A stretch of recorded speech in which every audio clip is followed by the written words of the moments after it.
Bismillahirrahmanirrahim. Assalamualaikum warahmatullahi wabarakatuh.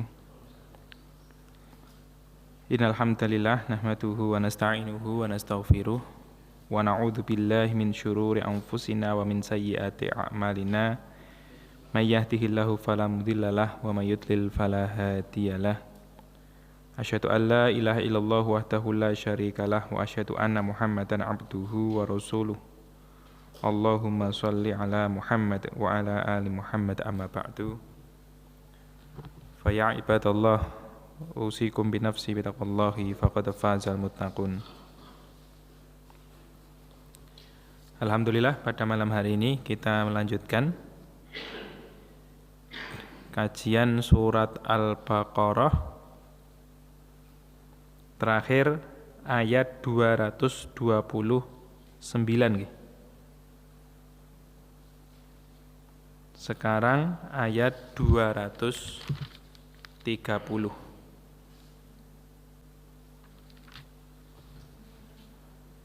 Kalau mushafnya sama dengan saya, halaman 36.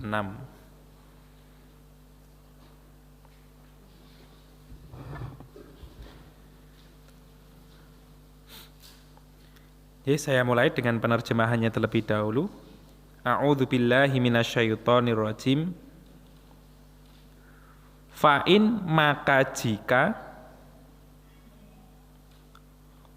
tolaqoha dia suami mentolaknya. Ini tolak yang ketiga nggih. Kalau di awal 229 itu kok antolaku marotan. Dua tolak yang pertama. Kali ini tolak yang ketiga. Fala tahillu lahu, maka tidak halal baginya, bagi suami, mim ba'du dari sesudahnya, sesudah tolak yang ketiga. Hatta sampai tangkiha dia istri menikahi zaujan seorang suami ghairahu selainnya, selain suami yang pertama tadi. Fa'in maka jika tolaqoha suami yang kedua mentolaknya,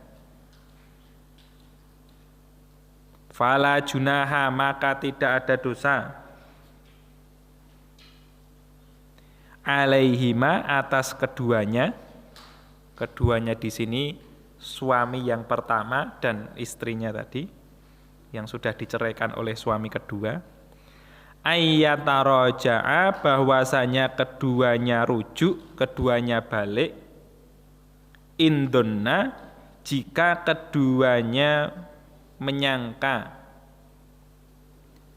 ayyukima bahwasanya keduanya menegakkan hududallahi had-had Allah, ya, syariat Allah, hukum-hukum Allah. Watilka dan itulah hududullahi, hukum-hukum Allah, had-had Allah. Yubayyinuha dia Allah menerangkannya liqaumi ya'lamun bagi kaum yang mereka mengetahui. Wa idza dan apabila tolaqtum kalian mentolak, kalian menceraikan an-nisaa perempuan, maksudnya istri. Fabalagna maka dia istri sampai ajalahunna ajal mereka, maksudnya waktu yang telah ditentukan buat mereka, iddah maksudnya. Fa'amsiku maka tahanlah hunna mereka bima'rufin dengan baik, maksudnya tidak jadi pisah gitu ya, ditahan. Atau sarrihuhunna lepaskanlah mereka bima'rufin dengan baik. Wala tumsikuhunna dan janganlah kalian menahan mereka diraron dengan maksud memadoroti, dengan maksud memberikan madorot, lita'tadu supaya kalian melanggar batas. Wa man yaf'al dan barang siapa berbuat dzalika hal tersebut, faqad maka sungguh dolama dia mendolimi nafsahu dirinya sendiri. Wala tatakhidu dan janganlah kalian menjadikan ayatillahi ayat-ayat Allah huzuan perolokan, gurauan. Wadhkuru dan kalian ingatlah ni'matallahi kenikmatan Allah alaikum atas kalian. Wa ma anzala dan apa yang telah Allah turunkan alaikum atas kalian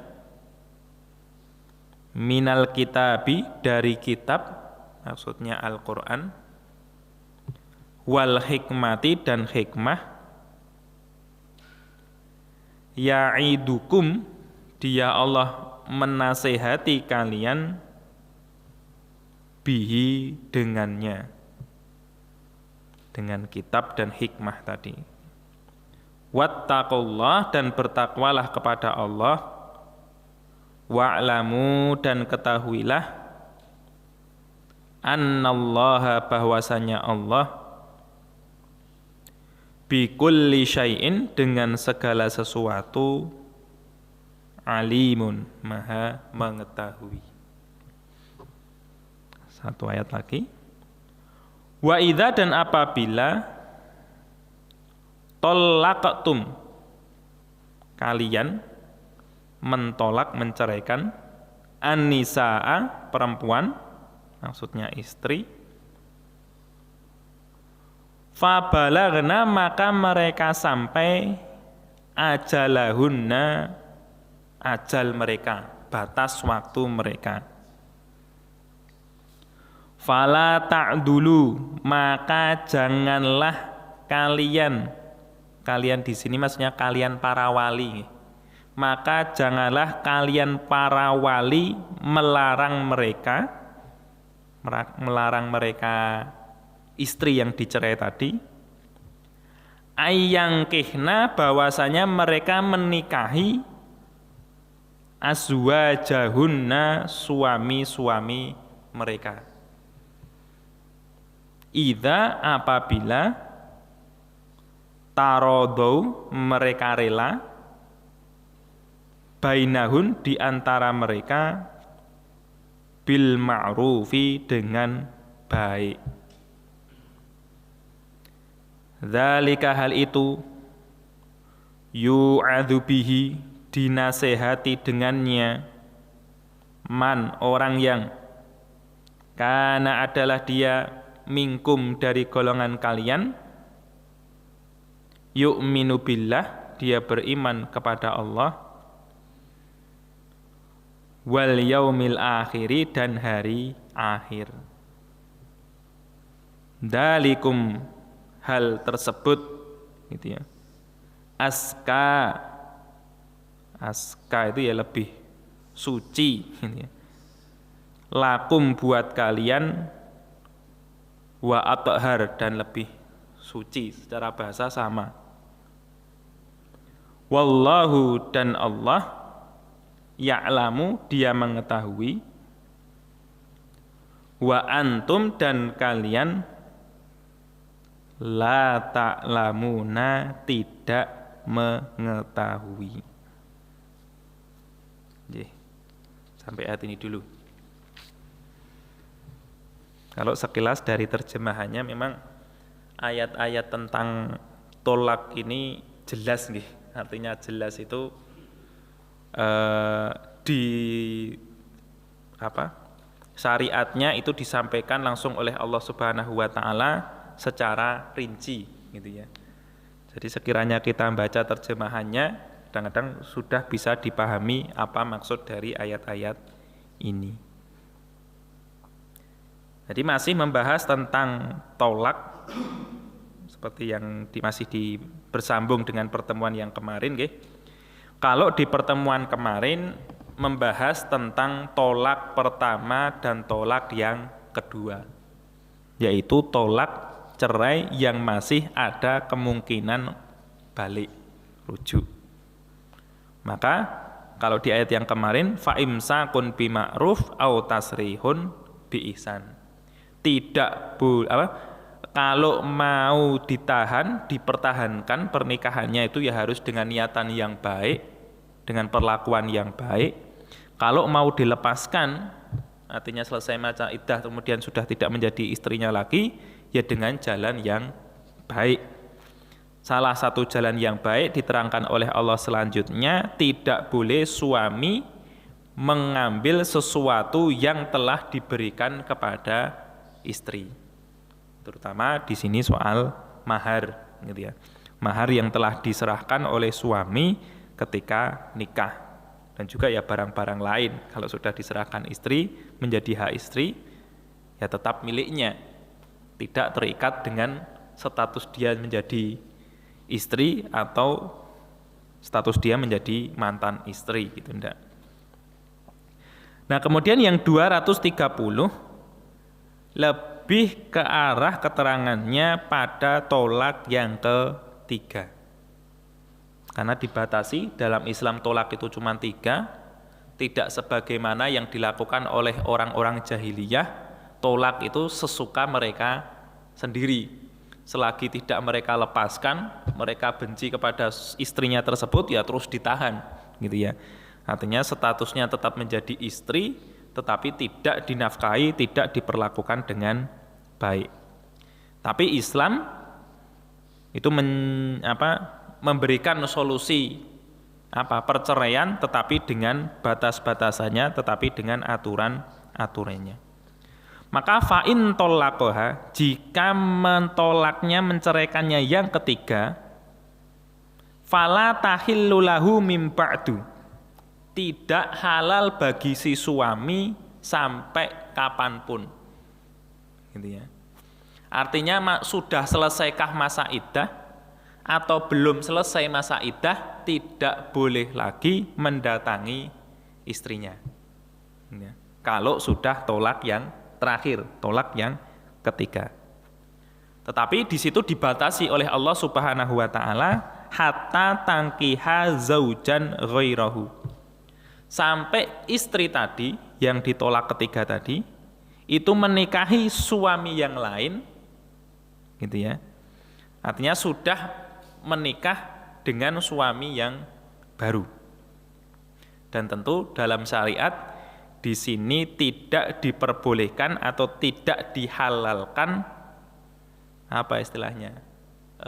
kerjasama gitu ya. Saya pingin istri saya balik lagi, tapi sudah saya tolak 3 kali, kamu nikahi dulu lah gitu ya. Nanti kamu ceraikan setelah 1-2 bulan, nanti tak nikahi lagi. Karena syarat dari Islam itu seperti itu. Boleh balik kalau sudah ditolak oleh suami selanjutnya. Nah, itu tidak boleh gitu ya. Gimana? Oh, tidak boleh. Artinya gini, di sini para ulama menyebutkan semua sepakat hatta tangkiha zaujan ghairah itu tidak sekedar akad nikahnya, tetapi harus sampai sudah ditatangi oleh suaminya. Jadi tidak sekedar akad nikah kemudian lepas, itu belum sampai di sini. Kalau dalam hadis Rasulullah itu kalau dibahasakan dengan bahasa kita, sampai kamu mencicipi manisnya dia mencicipi manisnya kamu. Gitu ya. Artinya memang harus sudah berhubungan antara suami istri yang tadi, yang dengan suami yang baru. Baru kalau itu sudah diceraikan, boleh balik lagi ke suami yang pertama, itu pun kalau sudah selesai iddahnya, gitu ya. Artinya ya paling enggak 3 sampai 4 bulan. Kalau itu ada kerjasama gitu ya. Itu pun kalau belum hamil. Kalau hamil ya jadi lebih panjang gitu ya waktunya. Maka memang syariatnya seperti itu. Tidak boleh ada kerjasama antara suami yang pertama dengan calon suami yang kedua gitu ya. Nah kemudian fa'in tallaqoha, maka jika suami yang kedua itu menceraikannya, entah itu cerai yang pertama atau cerai yang kedua atau cerai yang ketiga, tapi sudah dilepas nih, tidak dalam masa iddah, fala junaha alaihima ayyataraja'a, maka tidak ada dosa bagi suami yang pertama yang sudah menceraikannya 3 kali tadi dan si istri tadi untuk rujuk, artinya untuk kembali ke ikatan pernikahan. Jadi gampangnya 3 kali sudah lepas menjadi suami orang lain, kemudian ditolak gitu ya, kemudian mau balik lagi. Lah enek yang seperti ini ya wallahu alam. Tapi aturannya memang seperti itu. Jadi setelah lepas 3 kali itu tidak mudah untuk menikahinya lagi. Ya karena kenapa ya karena seorang laki-laki menikahi seorang perempuan itu kan kalau dalam bahasanya kan ada mitsaqon ghalidon gitu ya. Ikatan yang kuat. Jadi untuk melepaskannya dan untuk mengikatnya kembali itu ya tidak dipermudah oleh Allah Subhanahu wa taala. Jadi kan kalau dalam bahasa hadis perceraian itu sesuatu yang halal tapi yang paling dibenci. Walaupun sebagian ulama mengatakan hadisnya dhaif gitu ya. Jadi itu bukan jalan keluar yang pertama. Artinya kalaupun itu harus yaitu menjadi jalan keluar yang terakhir gitu ya. Harus dengan komunikasi dulu atau dengan mungkin kan bahasanya kan harus jelas cerai gitu. Mungkin kadang-kadang perlu pisah rumah dulu. Jangan sampai keluar cerai terlebih dahulu, tapi mungkin pisah rumah dulu atau dikembalikan kepada orang tuanya dulu gitu ya. Biar podo-podo lereme, biar sama-sama kemarahannya mereda dulu, nanti dipikirkan baik-baik. Belum lagi itu nanti pengaruh terhadap anak gitu ya. Mungkin zaman dulu nggih. Ketika syariat ini turun atau yang terjadi di bangsa Arab, perceraian itu sesuatu hal yang lumrah, sesuatu hal yang wajar bagi kehidupan mereka. Jadi kalau sudah wajar hampir mungkin bisa dikatakan mungkin hampir semua orang banyak yang seperti itu, anak enggak masalah gitu ya. Wong tuaku pernah cerai, wong tuaku ya pernah misalnya seperti itu kan temannya banyak. Tapi kalau kehidupan kita di zaman ini kan berat bagi anak ketika mengetahui ada perceraian di antara kedua orang tuanya. Maka tadi itu solusi terakhir, jangan walaupun itu halal, walaupun itu boleh, itu bukan jalan keluar yang pertama. Harus menjadi solusi yang terakhir. Kembali ayat taroja'ah, tapi dengan disyarati oleh Allah juga indonna ayyukima hududallah. Jika keduanya itu menyangka, istilahnya paham, bisa tahu kalau kita nikah lagi, kalau saya dan kamu itu nikah lagi, itu kita bisa menegakkan hukum-hukum Allah. Kita bisa mensyarati kita bisa menegakkan syariat-syariat Allah. Itu harus ada keyakinan seperti itu. Tidak boleh si suami misalnya diniati tak nikahi meneh gitu ya. Biar nanti bisa tak dolimi lagi gitu ya. Biar nanti bisa tak aniaya lagi, biar nanti bisa saya sakiti lagi, itu tidak boleh. Harus ada keyakinan dari keduanya suami istri bahwa keduanya nanti bisa bekerja sama dalam menjalankan syariat Allah. Maka dari ini Imam As-Sa'di rahimahullah beliau mengambil pelajaran kalau orang itu mau mengambil sesuatu yang berat untuk dirinya atau mengambil sesuatu pekerjaan untuk dirinya, itu dia harus yakin bahwa dia bisa menegakkan syariat Allah. Kenapa beliau mengambil pelajaran seperti itu? Karena pernikahan itu kan sesuatu yang berat, mesti gaweannya tambah, gitu ya. Dari kesenangan mungkin juga kebahagiaan tambah, tetapi juga dari kerja, dari pikiran itu juga tambah. Nah, sesuatu hal yang seperti ini boleh diambil Jika ada keyakinan dia bisa menjalankan syariat Allah, memberikan hak kepada orang lain, dia menjalankan kewajiban dia sebagai suami. Kalau dalam hal ini, gitu ya. Kalau Imam As-Sa'di, beliau memperluas hal tersebut, maka misalnya ingin jadi kepala sekolah seperti itu, atau mungkin jadi kepala desa atau jadi gubernur, jadi orang-orang yang berpangkat, itu harus yakin bahwa kalau saya jadi ini, gitu ya, saya mencalonkan misalnya, saya bisa menjalankan kewajiban saya bisa menegakkan syariat Allah. Kalau misalnya hal itu, waduh, paput, segenah raiso aku, lebih baik jangan, gitu ya, daripada dia harus mempertanggungjawabkan hal tersebut di hadapan Allah Subhanahu wa Ta'ala. Sama dalam pernikahan ini, daripada kemaksiatannya bertambah, dia tidak bisa memberikan hak istri juga tidak bisa menjalankan kewajiban kepada suami, tidak usah balik, gitu ya. Cari suami yang lain atau cari istri yang lain. Watilka hududullahi yubayyinuha liqaumi ya'lamun. Itulah had-had Allah, syariat Allah, artinya 2 kali masih boleh balik, gitu ya. Yang ketiga tidak boleh sampai menikah lagi. Itu adalah syariat Allah yang Allah terangkan bagi orang-orang yang mereka mengetahui. Artinya mereka orang-orang yang punya pikiran, yang bisa memahami, sehingga tahu hikmah, sehingga tahu kebaikan apa di balik syariat Allah Subhanahu wa Ta'ala.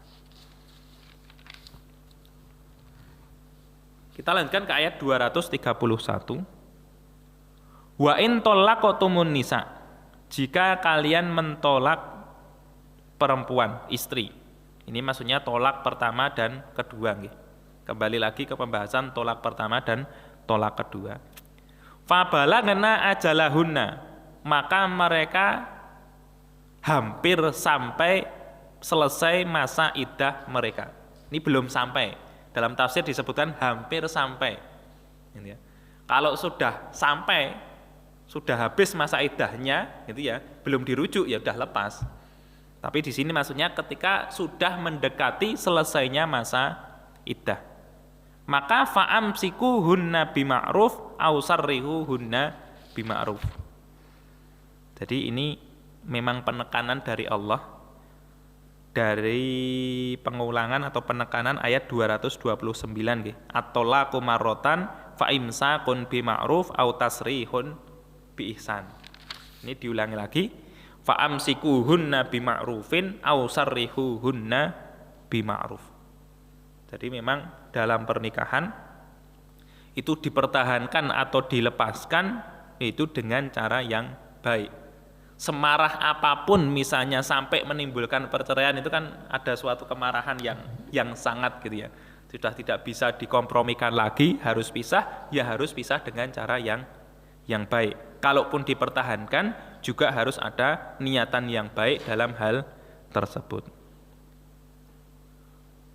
Nah, kemudian kalau sebagian ulama membahas misalnya fa'amsikuhunna bima'ruf, menahan mereka dengan cara yang baik atau memisahkan mereka dengan cara yang baik, baik itu menurut apa? Yang pertama, kebaikan itu adalah menurut syariat. Artinya suami memberikan hak istri menjalankan kewajiban sebagai kepada suami, gitu ya. Dan juga secara adah, juga secara kebiasaan. Maka dalam hal seperti ini ulama mereka mengambil kaidah al-addah muhakkamah, gitu ya. Suatu kebiasaan itu bisa menjadi hukum. Misalnya dipermisalkan oleh ulama, kalau ditahan itu harus ditahan dengan cara yang baik. Pernikahan harus bertahan dengan cara yang baik. Misalnya yang baik dalam pernikahan itu suami mampu memberikan uang kepada istri bulanan, kepada istri misalnya 2 juta, ya harus diberikan secara umum seperti itu menurut kemampuan suami. Mungkin seperti kebiasaannya dulu sebelum terjadi perceraian. Artinya jangan dituntut istri, saya mau balik kalau diundai, misalnya seperti itu. Atau si suami misalnya, yes kita balik lagi tapi tak longi sidik ya, seperti itu tidak boleh. Artinya ya harus sesuai dengan kebiasaan sebelum terjadinya perpisahan atau sebelum terjadinya lafal cerai tersebut. Jadi secara syariat, kalau syariat kan tidak membatasi, kewajiban suami memberikan nafkah kepada istri itu berapa, memberikan nafkah kepada anak itu berapa, pendidikan yang harus bagaimana, pendidikan yang mahal itu kan tidak ada syarat seperti itu, tergantung kemampuan suami. Maka di sana selain dari segi syariat harus dijalani, itu juga ada adah gitu ya. Kebiasaannya seperti apa, nah itu juga harus dijalani.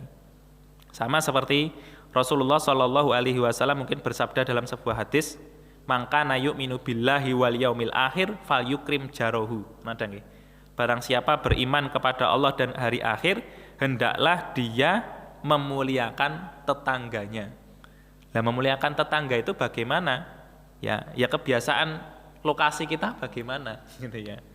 Kalau biasanya diem-dieman saja itu sudah baik kepada tetangga, yang penting tidak ganggu, gitu ya. Yes, cukup seperti itu. Tapi mungkin kan ada beberapa daerah, misalnya di desa-desa baik kepada tetangga, ya jaluk dilurui, kan gitu ya. Kemudian ya sok disopo, kemudian ya kadang-kadang diajak jagongan, kadang-kadang diajak ngomong, gitu ya. Ya kalau memang perlu seperti itu, ya seperti itu tidak masalah.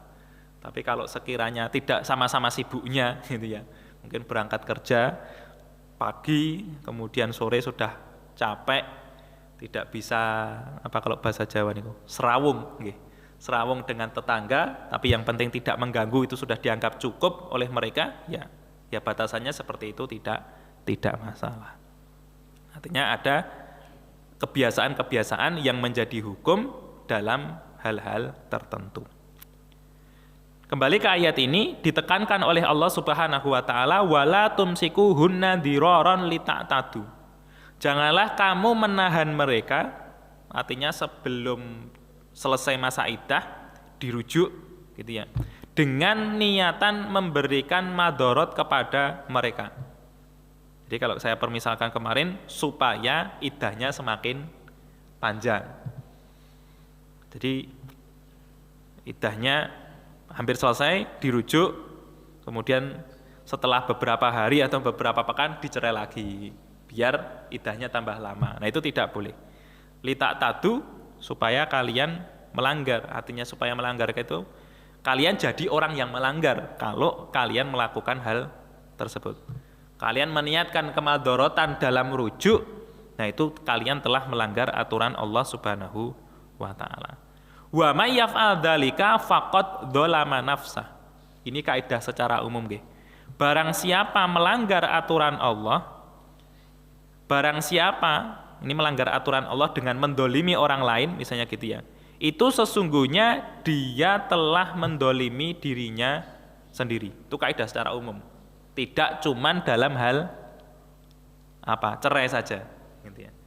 Kalau niatan si suami misalnya memberatkan istri atau memberikan madorot, memberikan kesusahan terhadap istri, sebenarnya nanti yang susah dirinya sendiri, terutama nanti ketika mempertanggungjawabkan amalannya di hadapan Allah Subhanahu wa ta'ala. Dalam hal yang lain seperti itu, mendolimi tetangganya, mendolimi temannya, membohongi, mencuri dan lain sebagainya, seakan-akan berhasil, seakan-akan sukses, seakan-akan orang lain kalah, orang lain rugi, dia untung, tapi sebenarnya dia sendirilah nanti yang akan mendapati dirinya berat, mendapati dirinya rugi di hadapan Allah Subhanahu wa ta'ala. Wala tatakhidu ayatillahi huzuan. Karena ini kan tadi nggih, tolak itu 3 kali, 2 kali boleh dirujuk, yang 1 kali tidak boleh. Atau boleh rujuk kalau ada nikah yang baru. Kemudian dia kali, gitu ya. Yang tadi seperti saya misalkan, nanti kalau sudah 3 kali minta temannya nikahi, kemudian menceraikan, kemudian mau dinikahi lagi. Nah itu tidak boleh. Wala tatakhidu ayatillahi huzuan. Walaupun tolak itu boleh 3 kali, tidak boleh 3-tiganya itu dilakukan untuk memadoroti istri, misalnya gitu ya. Atau tolak atau kemudian kalau sudah 3 kali, kemudian dipisah, kemudian menghubungi temannya supaya menikahinya, kemudian mau dinikahi lagi, itu ya tentunya sama saja menjadikan hukum Allah ini sebagai guruan, gurungku patut-patut, gitu ya. Kemudian diakali bagaimana agar bisa sukses, misalnya memadoriti si istri. Wadhkuru nikmatallahi 'alaikum wa ma anzala 'alaikum minal kitabi wal hikmati ya'idukum bih. Kalian ingatlah kenikmatan-kenikmatan Allah atas kalian dan apa yang Allah turunkan kepada kalian dari Al-Qur'an dan Al-Hikmah. Al-Hikmah di sini maksudnya banyak ulama mengatakan as-sunnah. Jadi kitab itu adalah Al-Qur'an, hikmahnya itu adalah sunnah Nabi sallallahu alaihi wasallam. Karena pokok dari pendalilan Islam, dari pengambilan hukum dalam Islam itu yang pertama adalah Al-Qur'an, yang kedua adalah sunnah Nabi. Yang pokok kan seperti itu. Itu yang menjadi pegangan bagi kita. Ya'idukum bihi, Allah Subhanahu wa taala ingin memberikan nasihat dengannya.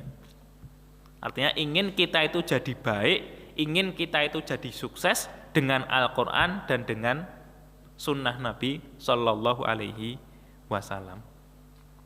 Tentunya kadang-kadang beda nih.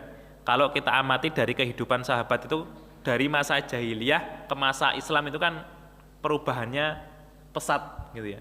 Dari kaum yang tidak mempunyai aturan, dari kaum yang dalam masa kebodohan menjadi khairu ummah, menjadi sebaik-baik umat. Tapi bagi kita mungkin kadang-kadang seperti ini, mungkin bagi yang kacil ewis Islam gitu kadang-kadang tidak terlalu tidak terlalu bisa terasa. Tapi tentunya tidak perlu kita harus mengalami seperti itu kan, tidak perlu. Tak nyoba sik selain Islam, kok nek bakne nangel ya tak balik ning Islam, ya tidak perlu seperti itu.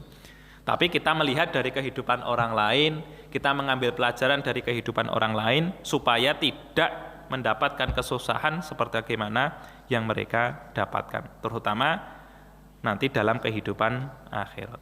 Wattaqullah wa'lamu annallaha bikulli syai'in alim. Bertakwalah kalian kepada Allah dan ketahuilah bahwa Allah itu mengetahui segala sesuatu. Jadi niatan kalian pada saat rujuk, niatan kalian pada saat tolak itu untuk apa? Itu Allah Subhanahu wa taala tahu. Kita lanjutkan 232. Wa in talaqtumun nisa, dan jika suami itu menceraikan istri, fabalagna ajalahun, dan maka istri tadi sampai batas waktu mereka. Ini selesai iddah. Gitu ya. Sudah selesai iddah, tentunya istri sudah pisah dengan suami, sudah tidak satu rumah dengan suami, pun pisah, gitu ya. Fala ta'duluhunna ayyangkihna azwajahun.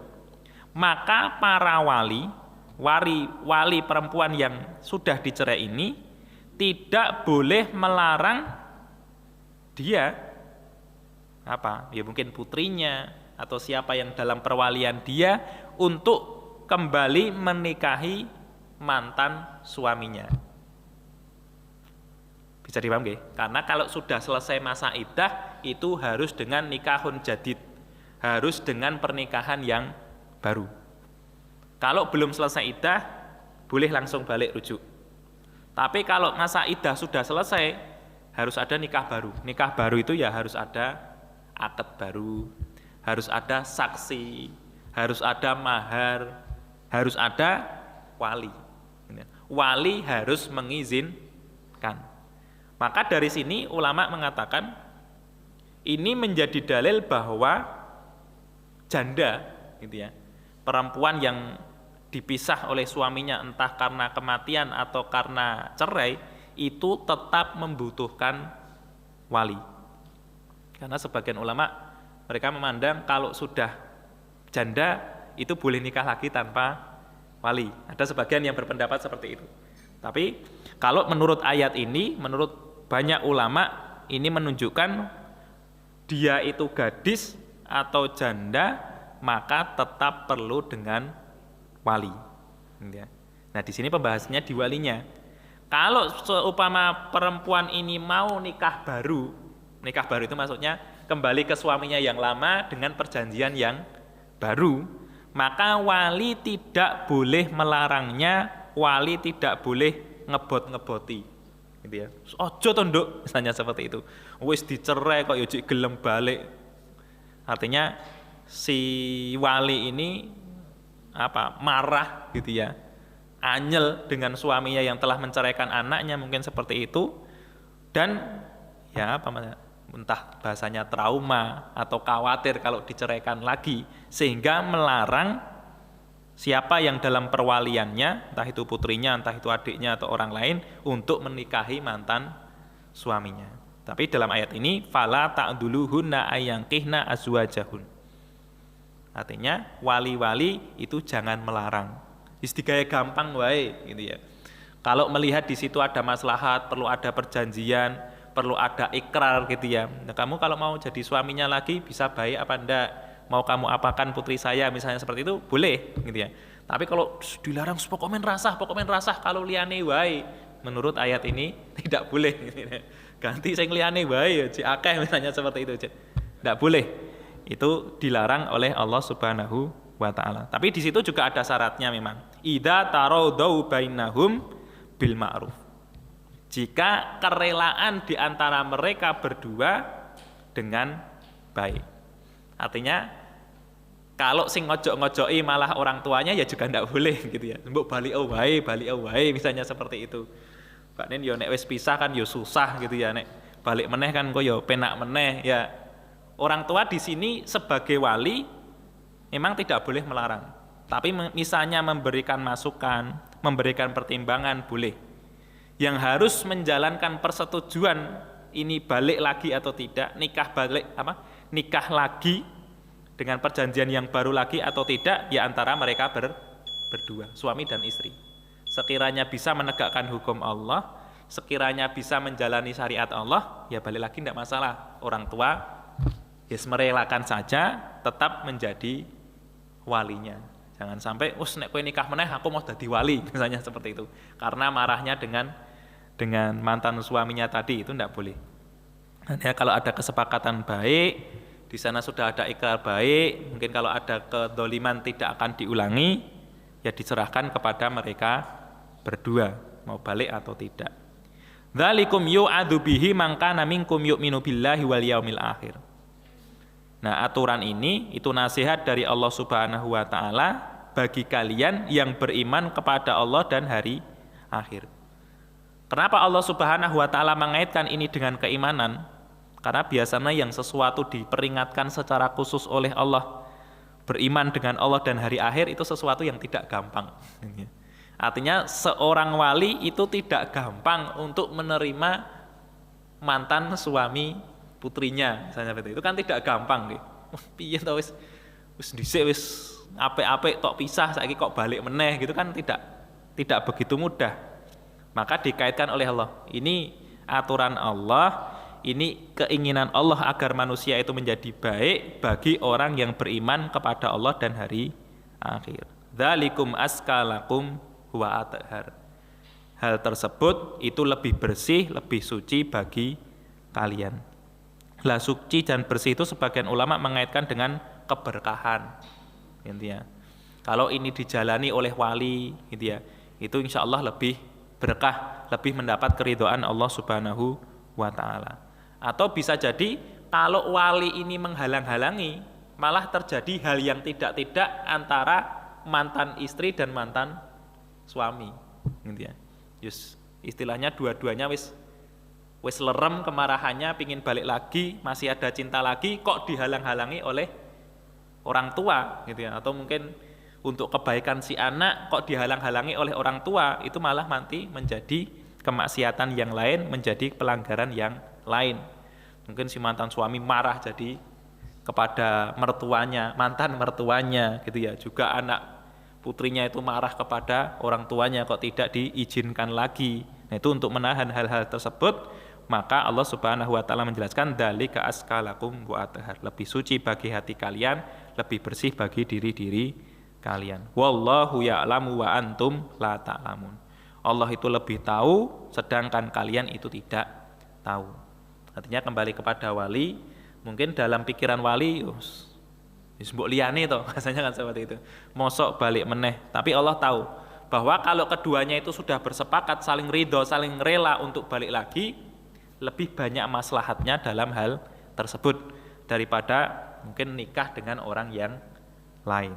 Tapi tadi memang dipersyaratkan idza taradau bainahum bil ma'ruf. Ada kerelaan di antara suami dan istri dengan cara yang baik, tidak ada paksaan, tidak ada kebohongan, ya memang keduanya menginginkan kebaikan di dunia maupun kebaikan di akhirat. Jadi mungkin ini yang bisa saya sampaikan di malam hari ini. Di ayat-ayat selanjutnya ya masih membahas tentang perceraian nanti nggih. Memang ayat-ayat perceraian agak panjang bahasanya gitu. Karena memang hal ini memang yang tidak pernah terjadi dulu di kalangan orang-orang jahiliyah gitu ya. Mereka dalam masa jahiliyah cerai ya cerai gitu ya. Nikah ya nikah lagi, tidak peduli dengan wali, tidak peduli dengan hak istri, itu kan tidak peduli. Maka memang Allah menjelaskannya secara lebih rinci agar dijalani oleh orang-orang yang beriman, sehingga istri, sehingga perempuan itu mereka mendapatkan hak-hak mereka. Tidak hanya memenangkan suami, tidak hanya memenangkan laki, tetapi istri, perempuan juga mendapatkan hak mereka. Baiklah, ma'asyiral muslimin rahimakumullah, demikianlah kajian tafsir pada malam hari ini. Semoga yang sedikit ini bermanfaat, menambah ilmu kita, sehingga kita bisa menambil manfaat darinya di dunia maupun nanti mendapatkan kebaikan di sisi Allah Subhanahu wa ta'ala. Amin ya rabbal alamin. Subhanakallahumma wa bihamdika asyhadu an la ilaha illa anta, nastaghfiruka wa atubu ilaik. Walhamdulillahirabbil alamin.